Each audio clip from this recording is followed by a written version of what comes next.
The Return of Sherlock Holmes by Sir Arthur Conan Doyle. Adventure 4. The Adventure of the Solitary Cyclist. From the years 1894 to 1901 inclusive, Mr. Sherlock Holmes was a very busy man.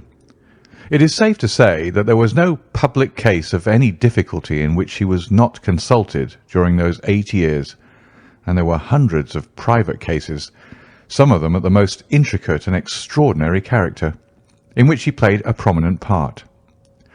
Many startling successes and a few unavoidable failures were the outcome of this long period of continuous work. As I've preserved very full notes of all these cases, and was myself personally engaged in many of them, it may be imagined that it is no easy task to know which I should select to lay before the public. I shall, however, preserve my former rule, and give the preference to those cases which derive their interest not so much from the brutality of the crime as from the ingenuity and dramatic quality of the solution. For this reason, I will now lay before the reader the facts connected with Miss Violet Smith, the solitary cyclist of Charlington, and the curious sequel of our investigation, which culminated in unexpected tragedy.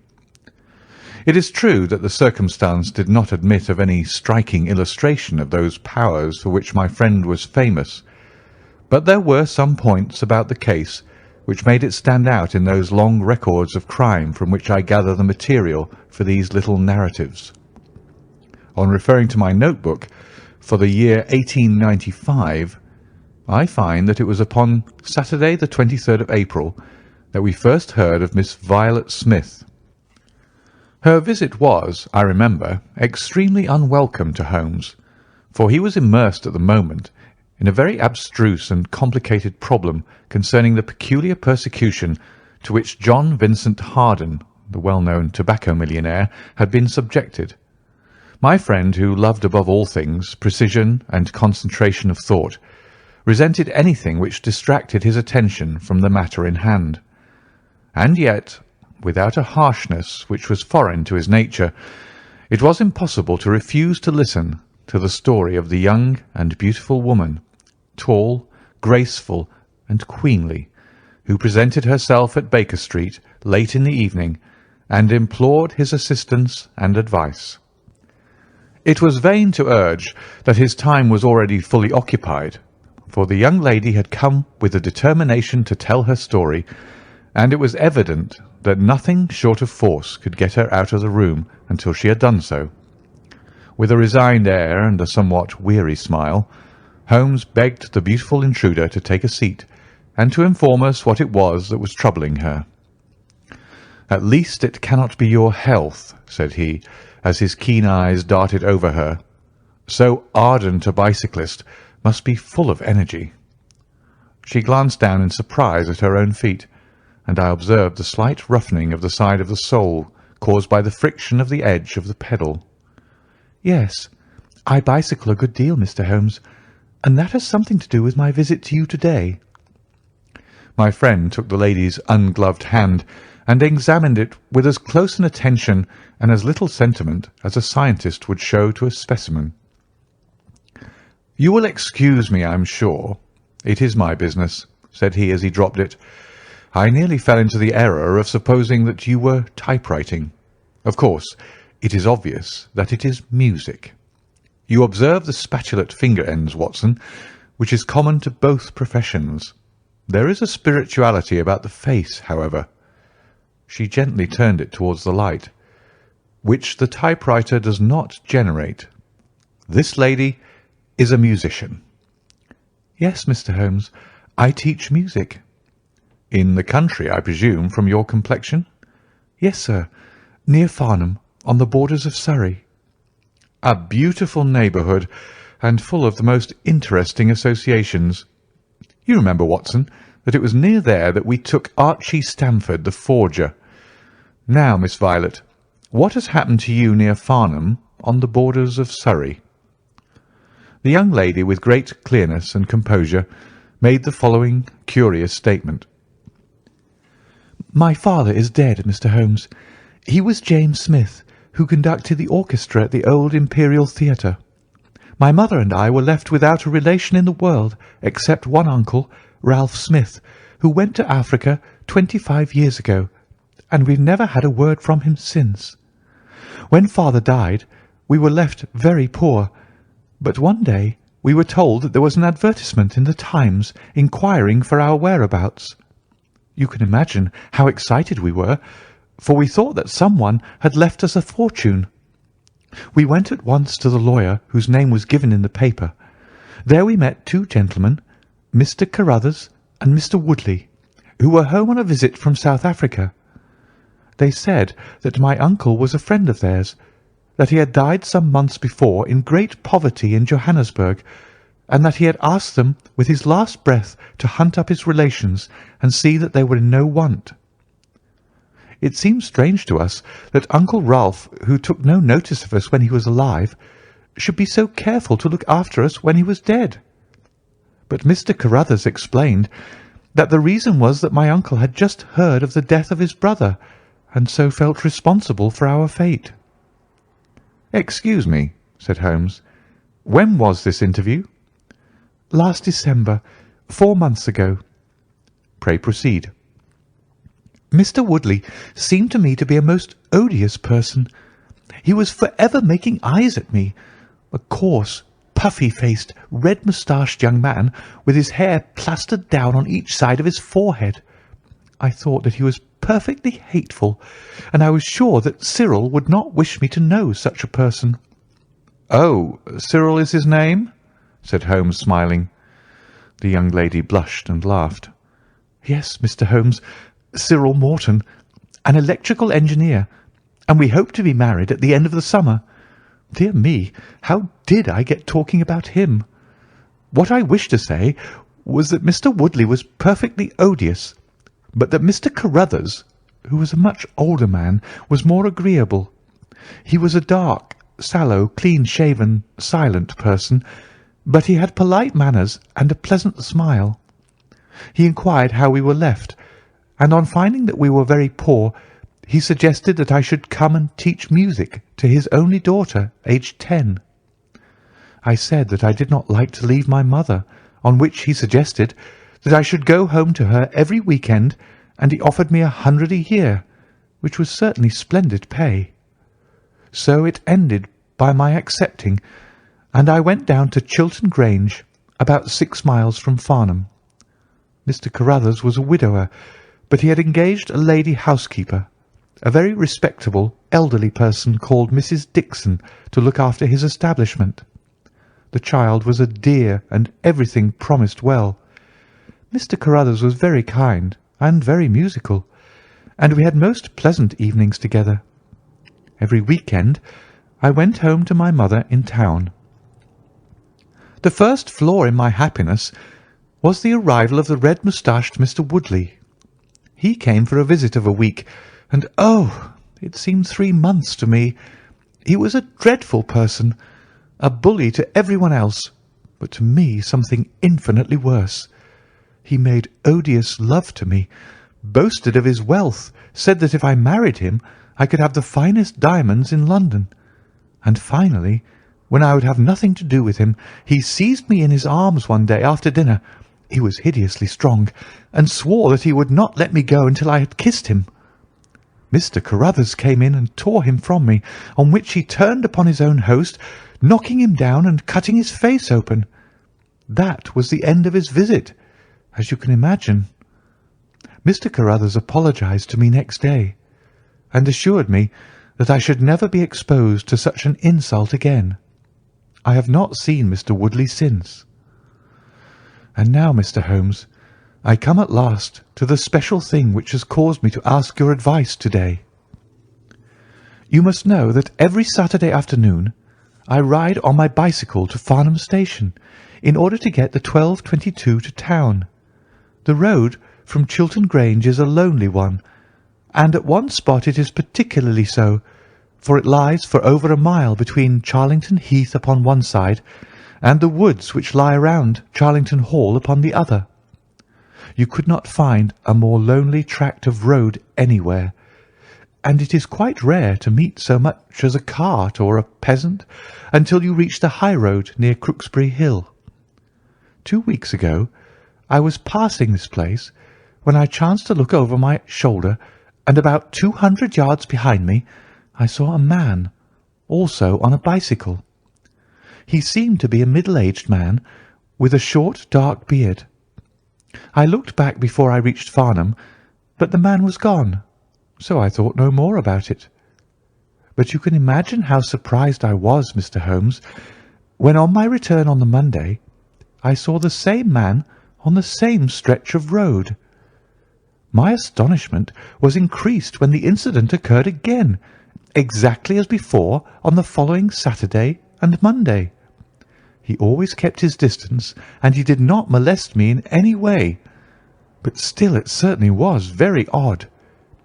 I mentioned it to Mr. Carruthers, who seemed interested in what I said, and told me that he had ordered a horse and trap so that in future I should not pass over those lonely roads without some companion. The horse and trap were to have come this week, but for some reason they were not delivered, and again I had to cycle to the station. That was this morning. You can think that I looked out when I came to Charlington Heath, and there, sure enough, was the man, exactly as he had been the 2 weeks before. He always kept so far from me that I could not clearly see his face, but it was certainly someone whom I did not know. He was dressed in a dark suit with a cloth cap. The only thing about his face that I could clearly see was his dark beard. Today I was not alarmed, but I was filled with curiosity, and I determined to find out who he was and what he wanted. I slowed down my machine, but he slowed down his. Then I stopped altogether, but he stopped also. Then I laid a trap for him. There is a sharp turning of the road, and I pedalled very quickly round this, and then I stopped and waited. I expected him to shoot round and pass me before he could stop, but he never appeared. Then I went back and looked around the corner. I could see a mile of road, but he was not on it. To make it the more extraordinary, there was no side road at this point down which he could have gone. Holmes chuckled and rubbed his hands. "This case certainly presents some features of its own," said he. "How much time elapsed between your turning the corner and your discovery that the road was clear?" 2 or 3 minutes. "Then he could not have retreated down the road, and you say that there are no side roads?" "None." "Then he certainly took a footpath on one side or the other." "It could not have been on the side of the heath, or I should have seen him." "So, by the process of exclusion, we arrive at the fact that he made his way toward Charlington Hall, which, as I understand, is situated in its own grounds on one side of the road. Anything else?" "Nothing, Mr. Holmes, save that I was so perplexed that I felt I should not be happy until I had seen you and had your advice." Holmes sat in silence for some little time. "Where is the gentleman to whom you are engaged?" he asked at last. "He is in the Midland Electrical Company at Coventry." "He would not pay you a surprise visit?" "Oh, Mr. Holmes, as if I should not know him." "Have you had any other admirers?" "Several before I knew Cyril." "And since?" "There was this dreadful man Woodley, if you can call him an admirer." "No one else?" Our fair client seemed a little confused. "Who was he?" asked Holmes. "Oh, it may be a mere fancy of mine, but it had seemed to me sometimes that my employer, Mr. Carruthers, takes a great deal of interest in me. We are thrown rather together. I play his accompaniments in the evening. He has never said anything. He is a perfect gentleman. But a girl always knows." "Ha!" Holmes looked grave. "What does he do for a living?" "He is a rich man." "No carriages or horses?" "Well, at least he is fairly well-to-do, but he goes into the city 2 or 3 times a week. He is deeply interested in South African gold shares." "You will let me know any fresh development, Miss Smith. I am very busy just now, but I will find time to make some inquiries into your case. In the meantime, take no step without letting me know. Good-bye, and I trust that we shall have nothing but good news from you." "It is part of the settled order of nature that such a girl should have followers," said Holmes. He pulled at his meditative pipe. "But for choice not on bicycles in lonely country roads. Some secretive lover beyond all doubt. But there are curious and suggestive details about the case, Watson. That he should appear only at that point. Exactly. Our first effort must be to find who are the tenants of Charlington Hall. Then again, how about the connection between Carruthers and Woodley, since they appear to be men of such a different type? How came they both to be so keen upon looking up Ralph Smith's relations? One more point. What sort of a menage is it which pays double the market price for a governess but does not keep a horse, although 6 miles from the station? Odd, Watson. Very odd. You'll go down? No, my dear fellow, you will go down. This may be some trifling intrigue, and I cannot break my other important research for the sake of it.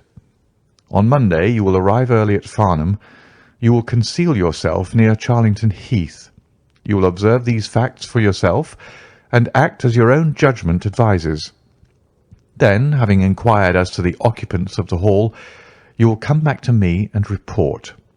And now, Watson, not another word of the matter until we have a few solid stepping-stones on which we may hope to get across to our solution."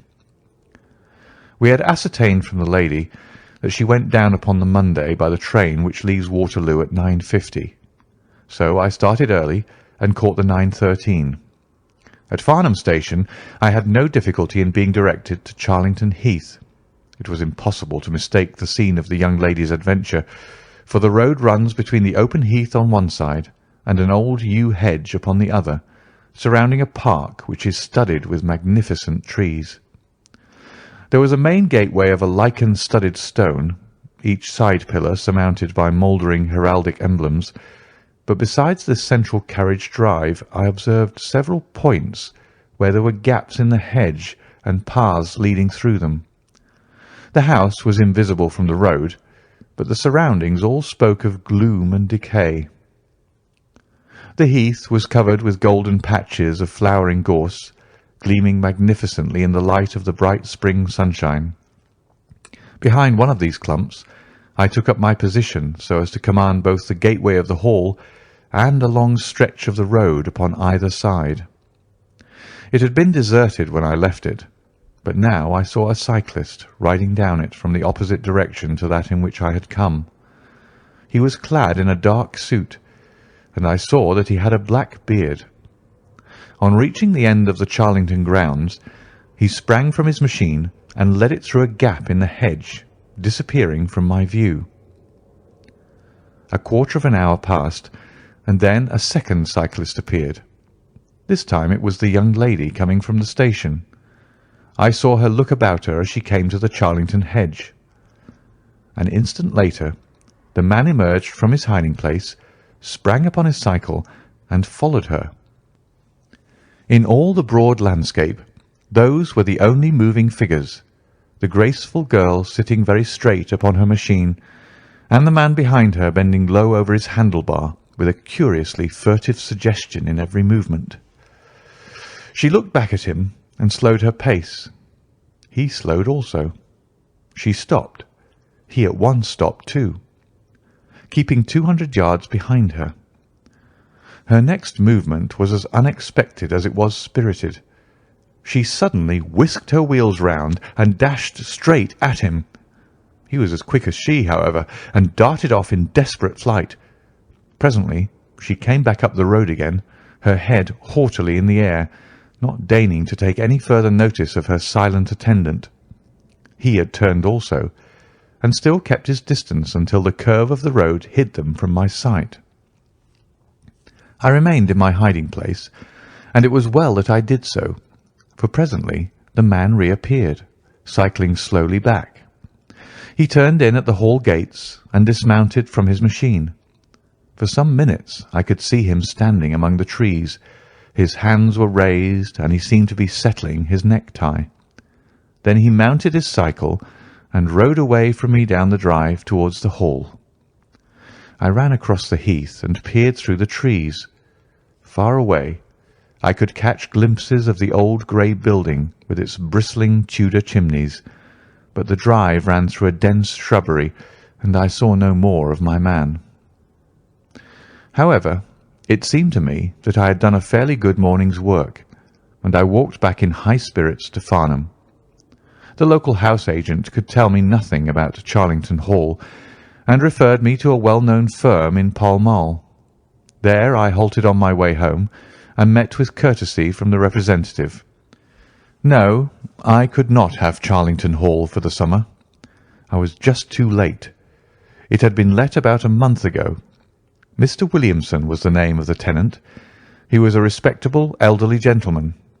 The polite agent was afraid he could say no more, as the affairs of his clients were not matters which he could discuss.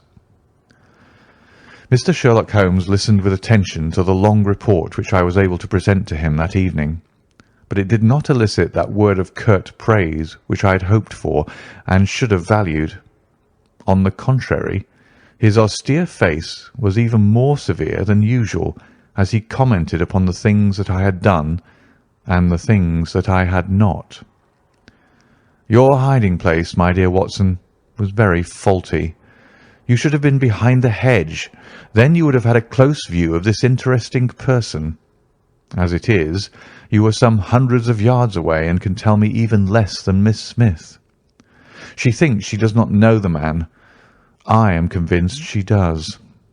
Why otherwise should he be so desperately anxious that she should not get so near him as to see his features? You describe him as bending over the handlebar. Concealment again, you see. You really have done remarkably badly. He returns to the house, and you want to find out who he is. You come to a London house agent?" "What should I have done?" I cried with some heat. "Gone to the nearest public house. That is the centre of country gossip. They would have told you every name from the master to the scullery maid. Williamson? It conveys nothing to my mind. If he is an elderly man, he is not this active cyclist who sprints away from that young lady's athletic pursuit. What have we gained from your expedition? The knowledge that the girl's story is true. I never doubted it. That there is a connection between the cyclist and the hall. I never doubted that either. That the hall is tenanted by Williamson. Who's the better for that?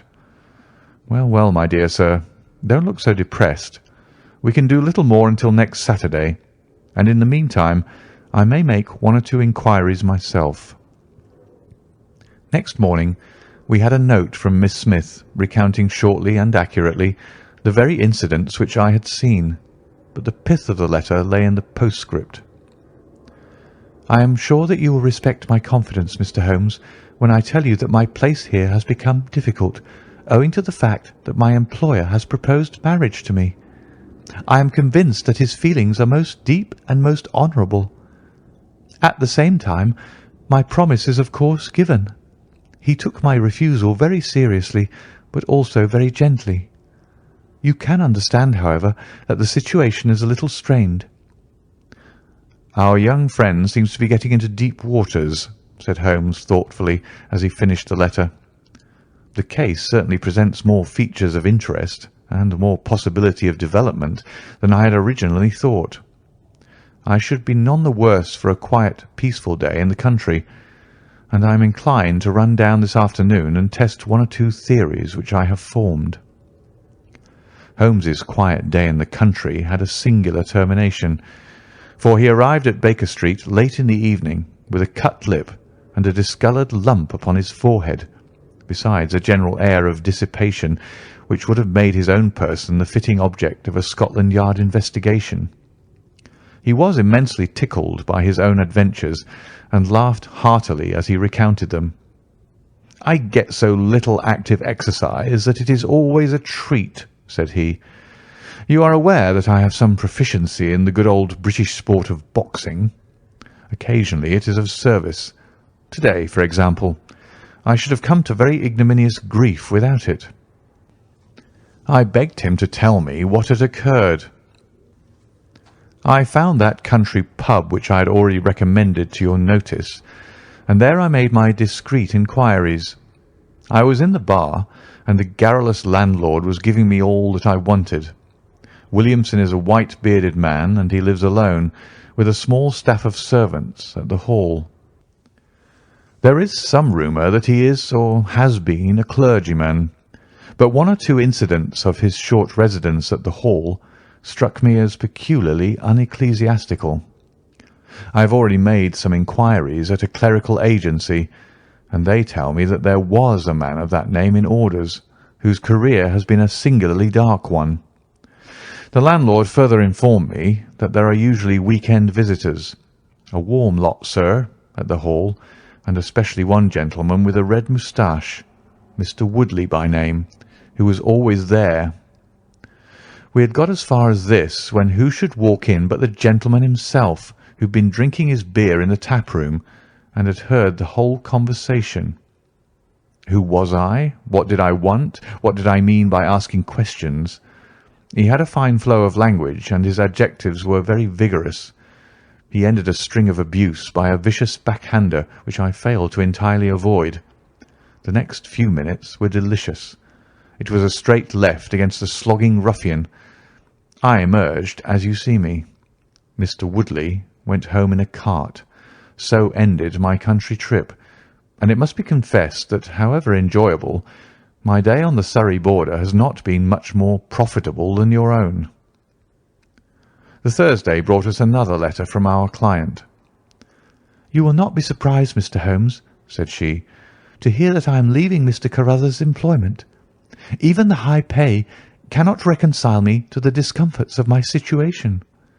On Saturday I came up to town, and I do not intend to return.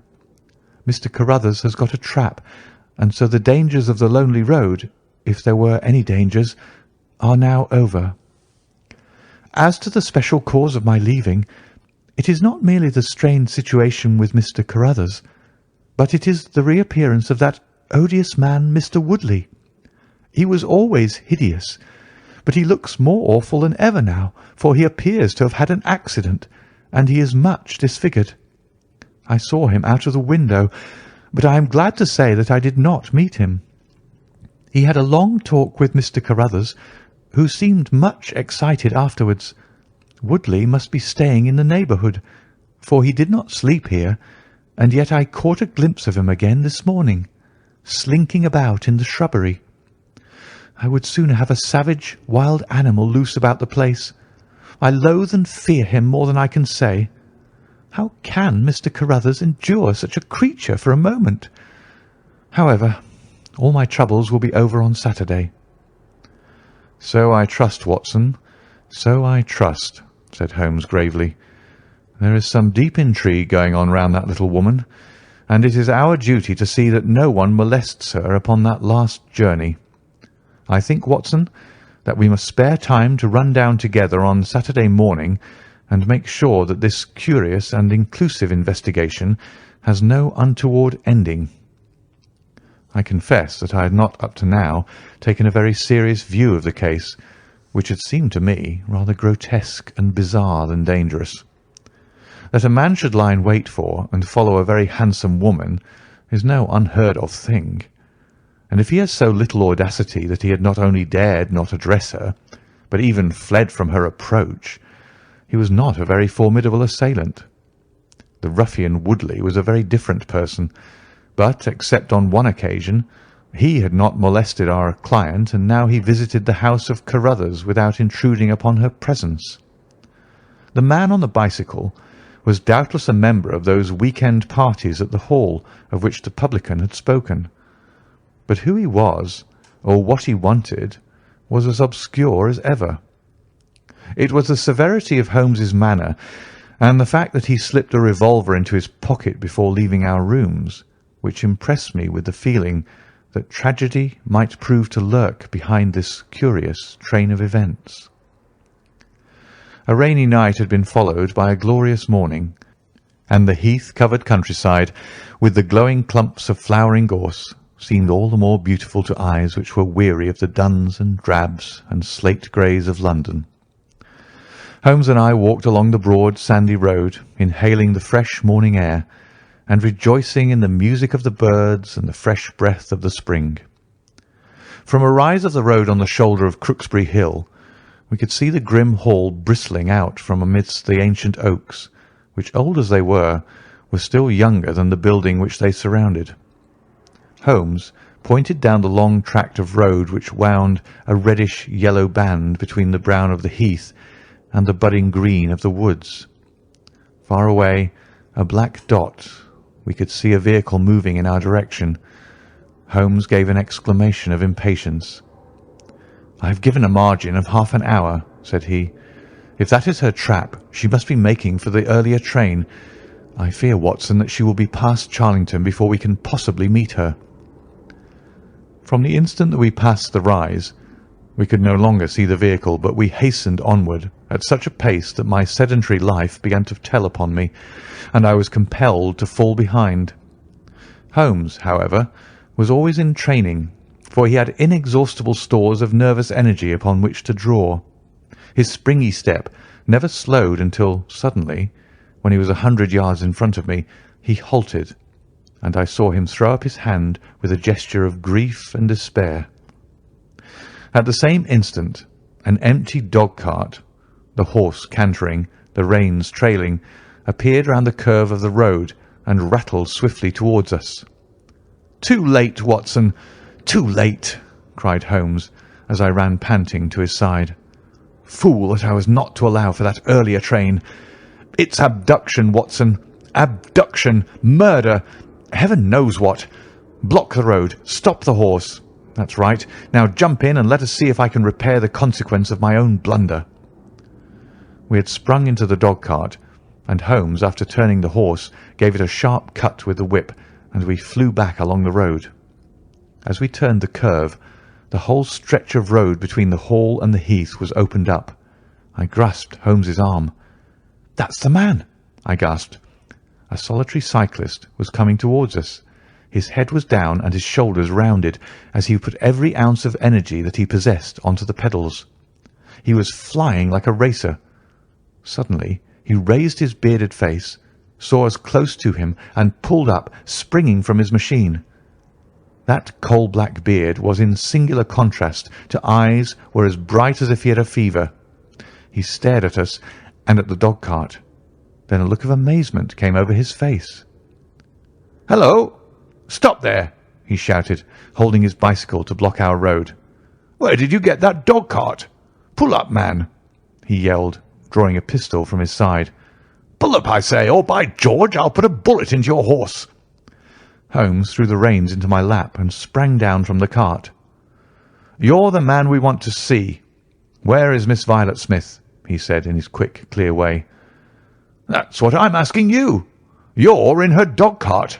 You ought to know where she is." "We met the dog-cart on the road. There was no one in it. We drove back to help the young lady." "Good Lord! Good Lord! What shall I do?" cried the stranger in an ecstasy of despair. "They've got her, that hellhound Woodley and the blackguard parson. Come, man, come. If you really are friend, stand by me and we'll save her, if I have to leave my carcass in Charlington Wood." He ran distractedly, his pistol in his hand, towards a gap in the hedge. Holmes followed him, and I, leaving the horse grazing beside the road, followed Holmes. "This is where they came through," said he, pointing to the marks of several feet upon the muddy path. "Hello! Stop a minute. Who's this in the bush?" It was a young fellow about 17, dressed like an ostler, with leather cords and gaiters. He lay upon his back, his knees drawn up, a terrible cut upon his head. He was insensible, but alive.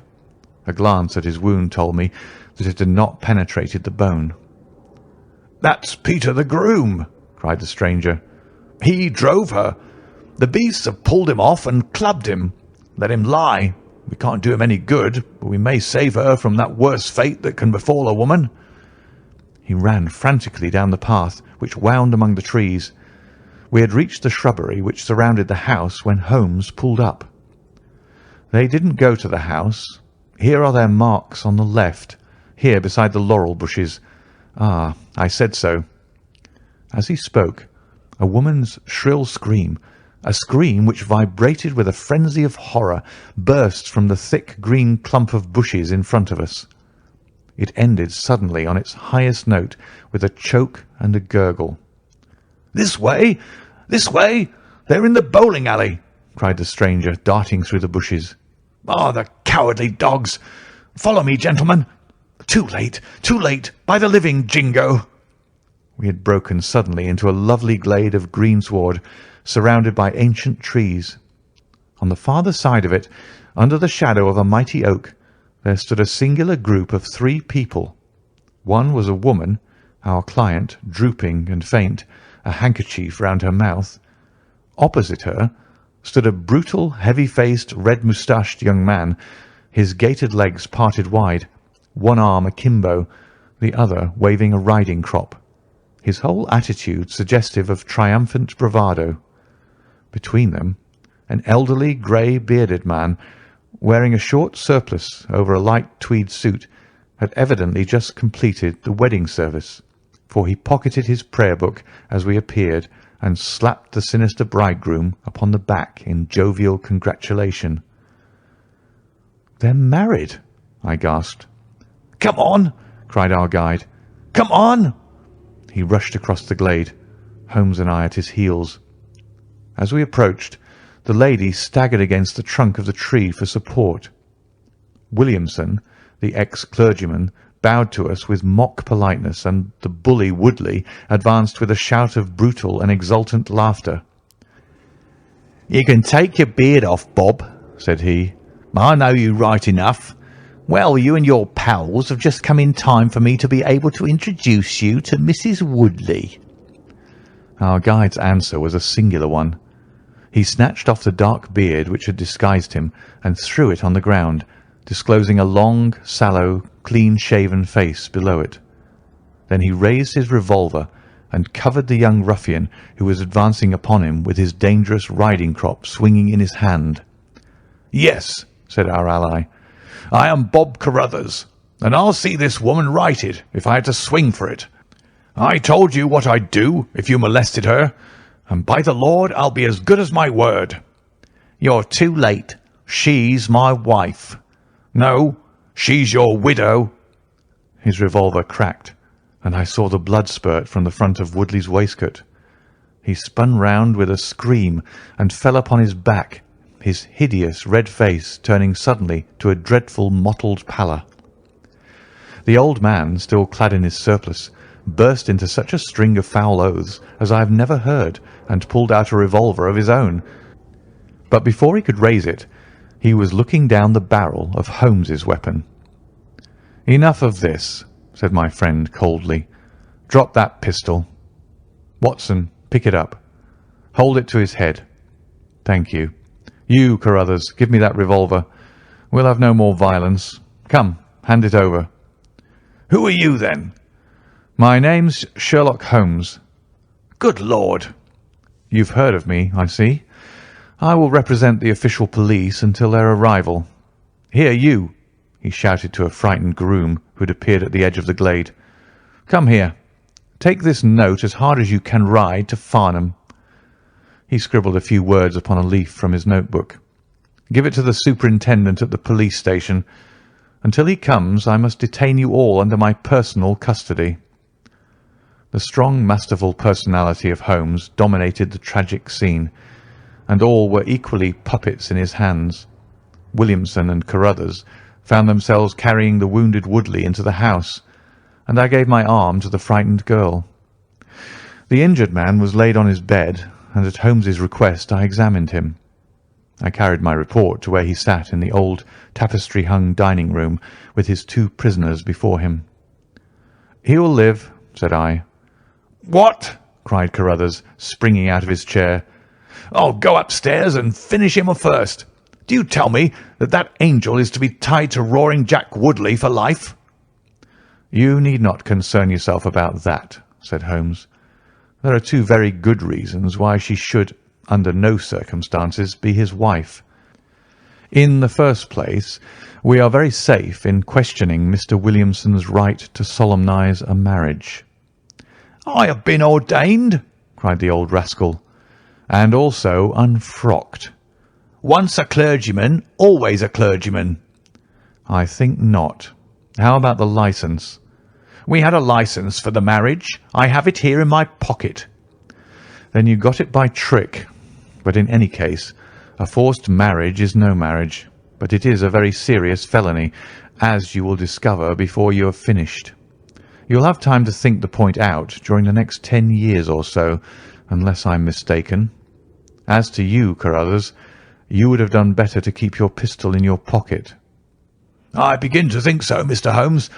But when I thought of all the precaution I had taken to shield this girl, for I loved her, Mr. Holmes, and it is the only time that ever I knew what love was, it fairly drove me mad to think that she was in the power of the greatest brute and bully in South Africa, a man whose name is a holy terror from Kimberley to Johannesburg.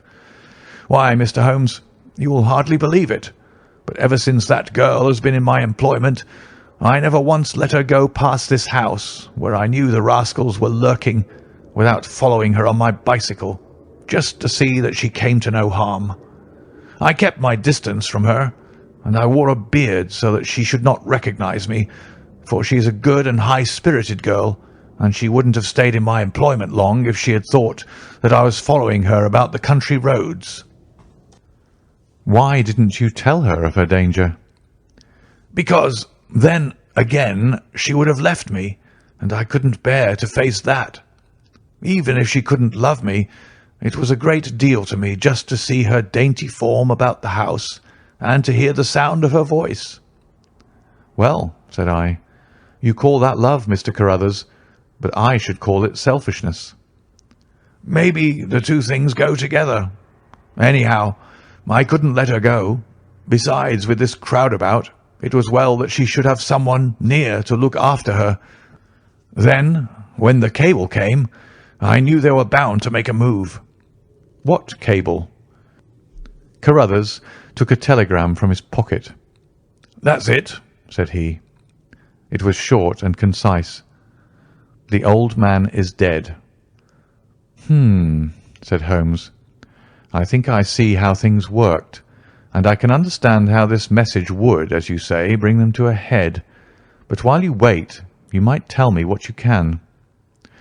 The old reprobate with the surplice burst into a volley of bad language. "By heaven," said he, "if you squeal on us, Bob Carruthers, I'll serve you as you served Jack Woodley. You can bleat about the girl to your heart's content, for that's your own affair, but if you round on your pals to this plain-clothes copper, it'll be the worst day's work that ever you did." "Your reverence need not be excited," said Holmes, lighting a cigarette. "The case is clear enough against you, and all I ask is a few details for my private curiosity. However, if there's any difficulty in your telling me, I'll do the talking, and then you will see how far you have a chance of holding back your secrets. In the first place, 3 of you came from South Africa on this game. You, Williamson, you, Carruthers, and Woodley." "Lie number 1, said the old man. "I never saw either of them until 2 months ago, and I've never been in Africa in my life. So you can put that in your pipe and smoke it, Mr. Busybody Holmes." "What he says is true," said Carruthers. "Well, well, 2 of you came over. His reverence is our own home-made article. You had known Ralph Smith in South Africa. You had reason to believe he would not live long. You found out that his niece would inherit his fortune. How's that, eh?" Carruthers nodded, and Williamson swore. "She was next of kin, no doubt, and you were aware that the old fellow would make no will." "Couldn't read or write," said Carruthers. "So you came over, the 2 of you, and hunted up the girl. The idea was that one of you was to marry her and the other have a share of the plunder. For some reason, Woodley was chosen as the husband. Why was that?" "We played cards for her and on the voyage, and he won." "I see. You got the young lady into your service, and there Woodley was to do the courting. She recognised the drunken brute that he was, and would have nothing to do with him. Meanwhile, your arrangement was rather upset by the fact that you had yourself fallen in love with the lady. You could no longer bear the idea of this ruffian owning her. No, by George, I couldn't. There was a quarrel between you. He left you in a rage and began to make his own plans independently of you. It strikes me, Williamson, there isn't very much that we can tell this gentleman, cried Carruthers with a bitter laugh. Yes, we quarrelled, and he knocked me down. I am level with him on that, anyhow. Then I lost sight of him. That was when he picked up with this outcast padre here. I found that they had set up housekeeping together at this place on the line that she had to pass for the station. I kept my eye on her after that, for I knew there was some devilry in the wind. I saw them from time to time, for I was anxious to know what they were after. 2 days ago, Woodley came up to my house with this cable which showed that Ralph Smith was dead. He asked me if I would stand by the bargain. I said I would not. He asked me if I would marry the girl myself and give him a share. I said I would willingly do so, but that she would not have me. He said, let us get her married first, and after a week or two she may see things a bit different. I said I'd have nothing to do with violence, so he went off cursing like the foul-mouthed blackguard that he was, and swearing that he would have her yet. She was leaving me this weekend, and I'd got a trap to take her to the station, but I was so uneasy in my mind that I followed her on my bicycle. She'd got a start, however, and before I could catch her, the mischief was done. The first thing I knew about it was when I saw you two gentlemen driving back in her dog-cart. Holmes rose and tossed the end of his cigarette into the grate. I've been very obtuse, Watson, said he. When in your report you said that you had seen the cyclist, as you thought, arrange his necktie in the shrubbery, that alone should have told me all. However, we may congratulate ourselves upon a curious and, in some respects, a unique case. I perceive 3 of the county constabulary in the drive, and I am glad to see that the little ostler is able to keep pace with them, so it is likely that neither he nor the interesting bridegroom will be permanently damaged by their morning's adventures. I think, Watson, that in your medical capacity you might wait upon Miss Smith and tell her that if she is sufficiently recovered, we shall be happy to escort her to her mother's home. If she is not quite convalescent, you will find that a hint that we were about to telegraph to a young electrician in the Midlands would probably complete the cure. As to you, Mr. Carruthers, I think that you have done what you could do to make amends for your share in an evil plot.